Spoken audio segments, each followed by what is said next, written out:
So with both spindles pretty much done, there's a few little things still to do on them. But I think what I'm going to do now is move on to the lower control arm. I've got most of the bits laid out here. I'm going to start putting this together.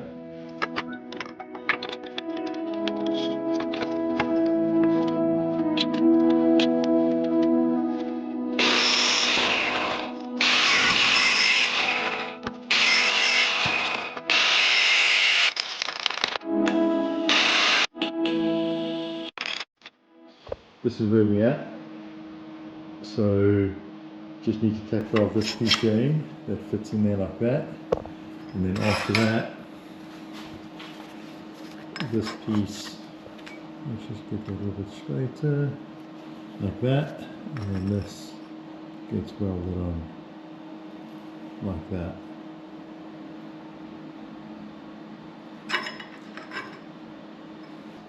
I'll have to weld this complete because this piece here now fits on there. So I've just bolted this together just to hold these two pieces together, and then that gets welded on, something like that.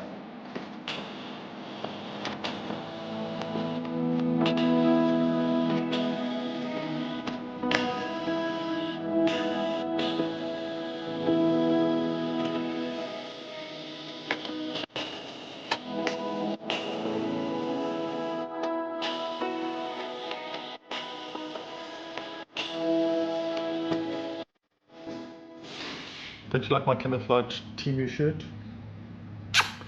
Okay, so I've done a little bit of a mock-up here on the front lower control arm, and there's things that I like and there's things that I don't like.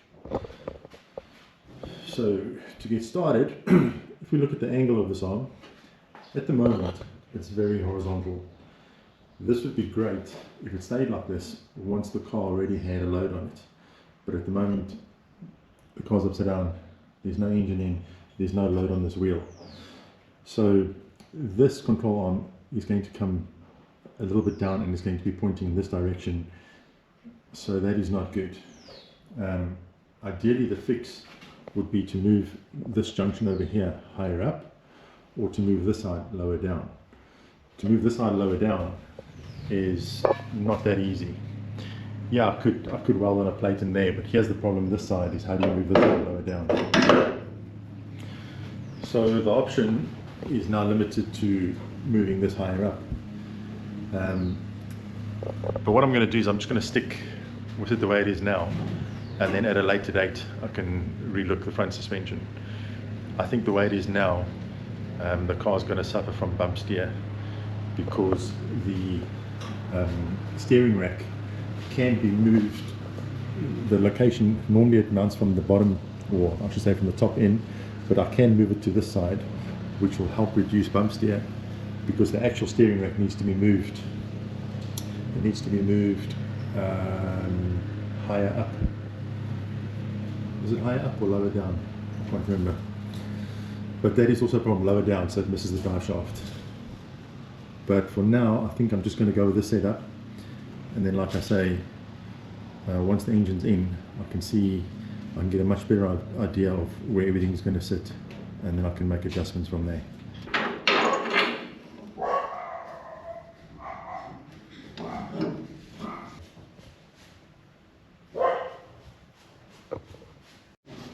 We have an intruder once again. What's going on, Gremlin? Georgie? What are you doing on the roof? Hey? Come on, off the roof. Crazy dog. This heim joint is going to be sitting approximately over there. So what I'm going to do is I'm going to cut this section off, and I'm going to be changing this bolt from a M12 to an M14.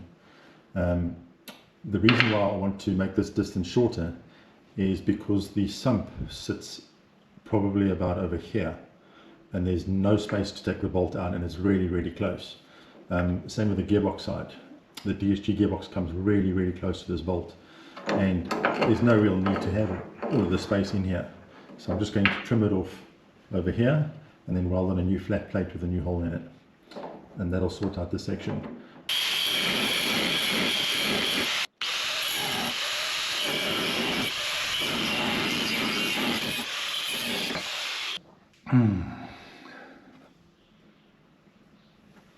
Go draw that sucker out.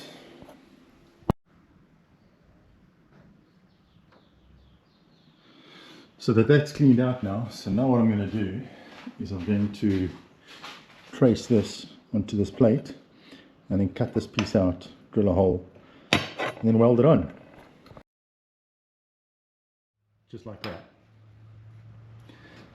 So I'm just going to bolt it on and then tack weld it on in place, and we should be good to go.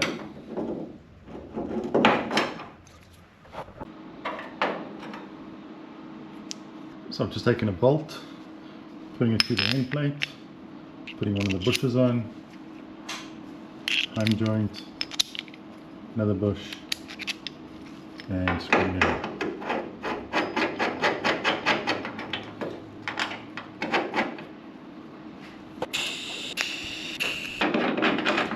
Nope, that is freaking tight.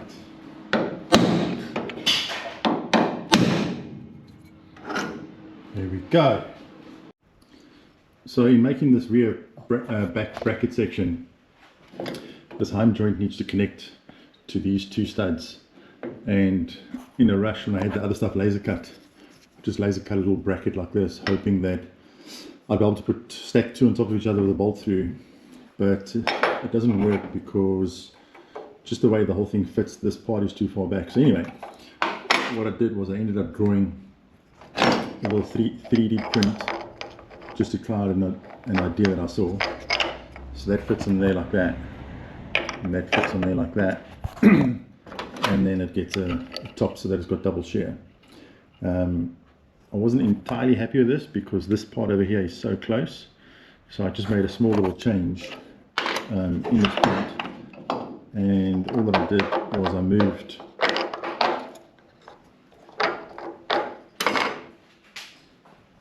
moved this front section here just a little bit further forward, so you can see, if I hold that like that, you can see this point here has just been moved a little bit further forward, and I'm much happier with that, and it moves this joint a little bit further forward.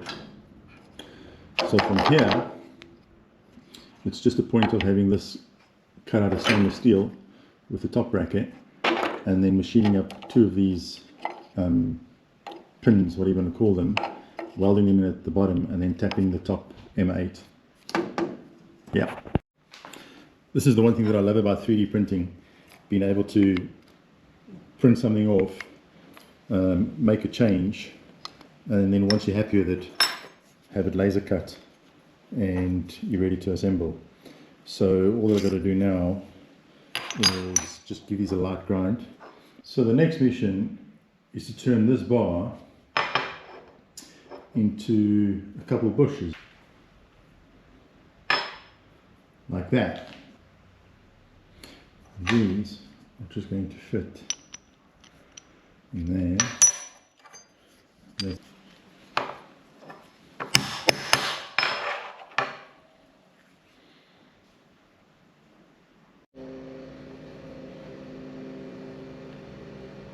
So my worst welding. So there we go.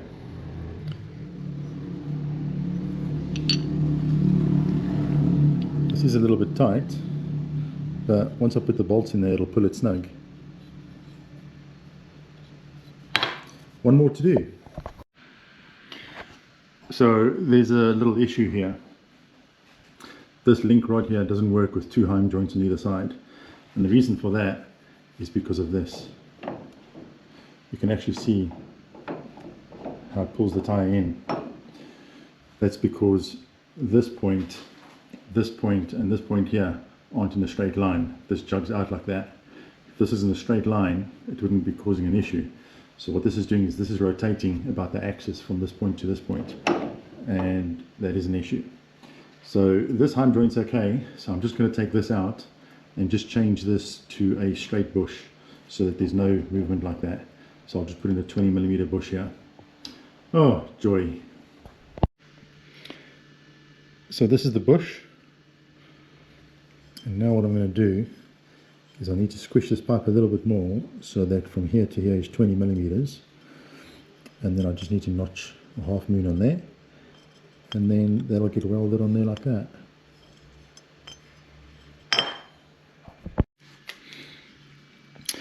So I just motivated that a bit. Next job is just to mark out these, where this goes, something like that. There we go.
Okay, not the most exciting of videos, but I'm glad they're done. So a few things that I learned along the way is, number one, I put a phosphor bronze bush in here, and I don't know why I did, but I thought there was movement in here, but that was unnecessary, because once you've made your adjustment, this nut and bolt is tightened up and this no longer moves.